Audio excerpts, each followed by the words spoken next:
তার রাগ নিয়ন্ত্রণের সমস্যা আছে। আমার মনে হয় তার একজন ডাক্তার দেখানো উচিত। সে একজন উৎপাত সৃষ্টিকারীও। মার্কিন প্রেসিডেন্ট ডোনাল্ড ট্রাম্প সুইডিশ জলবায়ু কর্মী গ্রেটা থুনবার্গের সাথে তার দীর্ঘদিনের বিরোধকে আবারও উস্কে দিয়েছেন এভাবেই। সোমবার ওভাল অফিসে সাংবাদিকেরা গ্রেটা থুনবার্গ সম্পর্কে ট্রাম্পকে প্রশ্ন করেন।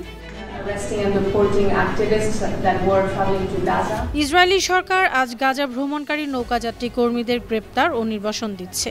এর মধ্যে 22 বছর বয়সী গ্রেটা থুনবার্গও রয়েছেন। অন্যান্য কর্মীদের সঙ্গে তাকে আটক ও বহিষ্কৃত করা হয়েছে। তার সম্পর্কে আপনার মতামত কি? ট্রাম্প বলেন,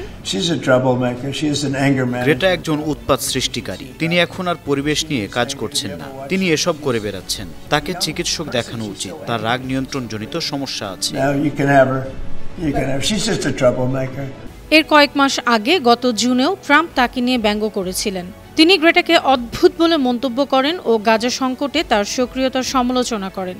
তবে ট্রাম্প গ্রেটার এই দ্বন্দ্বের শুরু আরও অনেক আগেই। 2019 সালের ডিসেম্বরে টাইম ম্যাগাজিন যখন গ্রেটাকে বর্ষসেরা ব্যক্তিত্ব ঘোষণা করল, সারা বিশ্বে প্রশংসার ঝড় উঠেছিল। কিন্তু ট্রাম্প তখনও ভিন্ন পথে হাঁটলেন।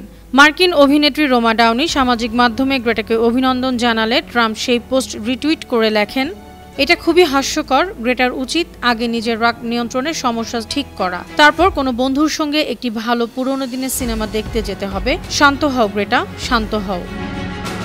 ট্রাম্পের এই মন্তব্যকে অনেকেই বালিকা গ্রেটার প্রতি অপ্রাপ্তবয়স্ক ও অপ্রয়োজনীয় আক্রমণ হিসেবে দেখেন। তবে গ্রেটা থানবার্গও সেদিন চুপ থাকেননি। ব্যঙ্গাত্মক ভঙ্গিতে জবাব দিতে তিনি তার টুইটার বায়ো পরিবর্তন করে লেখেন, একজন কিশোরী যার রাগ নিয়ন্ত্রণের সমস্যা আছে, বর্তমানে সে শান্ত হচ্ছে এবং বন্ধুর সঙ্গে একটি ভালো পুরোনো দিনের সিনেমা দেখছে। গ্রেটার এই সংক্ষিপ্ত কিন্তু তীক্ষ্ণ প্রতিক্রিয়া ব্যাপক সাড়া ফেলেছিল।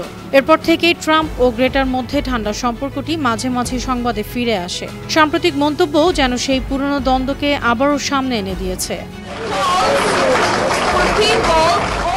এদিকে ইসরায়েল কর্তৃক বহিষ্কৃত হওয়ার পর সোমবার 22 বছর বয়সী গ্রেটা থুনবার্গ গ্রিসের রাজধানী এথেন্সে পৌঁছান। গাজার নৌ অবরোধ ভাঙার চেষ্টাকারী গ্লোবাল সুমুদ ফ্লোটিলাকে ইসরায়েলি বাহিনী বাধা দিলে 479 জন কর্মীকে গ্রেপ্তার করা হয়। সোমবার থুনবার্গ সহ 171 জনকে ইসরায়েল বহিষ্কার করে, যার ফলে মোট বহিষ্কৃতের সংখ্যা 341 জনে দাঁড়ায়। অনন্যা চৈতি, আন্তর্জাতিক ডেস্ক, বানো টিভি।